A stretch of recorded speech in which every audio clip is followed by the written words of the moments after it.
යාළුවනේ ඔන්න ඉතින් chicken fried rice එකක් තමයි දාන්න හදන්නේ. ඔන්න ඉතින් බිත්තර දෙකක්ම ඉතින් කැල්ල වටනවා. ඕ බිත්තර හතරයි. ඉතින් අපි බලමු අනිවාර්යයෙන්ම ඉතින් මේක සුපිරි පහරක් වෙයි. ඉතින් chicken fried rice එක හොඳට mix වෙනවා. ඉතින් mix වෙනවත් එක්කම ඔයාලට පේන ඉතින් rice එක තමයි ඉතින් මේ වැටෙන්නේ. ඉතින් ඇඳි 3ක්ද 4ක්ද 5ක්ද 10ක්ද ඉතින් හිතා ගන්න බෑ මේ වගේ පෝෂන් එකක් ඉතින් කුරු නෑගම තමයි ඉතින් මේවා ගාල්ලත් නෑ මාතරත් නෑ කොළඹත් නෑ නුවරත් නෑ ඉතින් කුරු නෑගම තමයි ඉතින් අනුරාධපුරේ නම් කොහෙත්ම නෑ ඉතින් පොළොන්නරුවත් කොහෙත්ම නෑ මේ වගේ පෝෂන් එකකට ඉතින් අපි බලමු කොහොමද මේ chicken fried rice එක හැදෙන්නේ කියලා.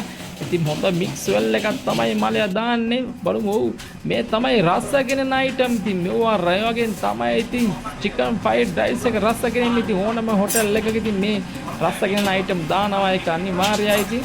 ඔව් අපිට පේනවා ඉතින් chili paste මුරුණු ඉතින් ඉඟුරු ඔව් හොඳට මික්ස් වෙනවා ඉතින් ඔව්.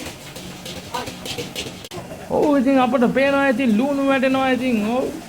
මාළු මිරිසුත් වැටෙනවා ඉතින් මේම තමයි ඉතින් chicken fried rice එකට එන්නේ ඉතින් ඔව් කැරට් වැටෙනවා. අපි බලන් ඉමු ඉතින් හොඳ මික්ස් එකක් තමයි දාන්නේ. ඔව් chicken උත් වැටෙනවා ඉතින් මේ වගේ පෝෂන් එකකට මෙච්චර chicken දෙනව වෙන තැනක් තියනවා නම් කියන්න. අනිවාර්යයෙන්ම ඉතින් ඔව් ලීක්ස් වැටෙනවා. අපි බලන් ඉමු ඉතින් මේ යන්නේ නැග මං ඉන්නේ කුරුණෑගල ශිපා රෙස්ටුරන්ට් කිව්වොත් ඉතින් ඕන කෙනෙක් දන්නවා ඔව් සෝසුත් වැටෙනවා. ඉතින් මෙහෙම තමයි chicken fried rice එක අපි බලන් ඉමු එන්ඩ් එක කොහොමද කියලා. මේක අනිවාර්යයෙන්ම ඉතින් සුපිරියක් වේ කුරුණෑගල තෙනියාගල ශිපා රෙස්ටුරන්ට් කිව්වොත් ඕන කෙනෙක් දන්නවා.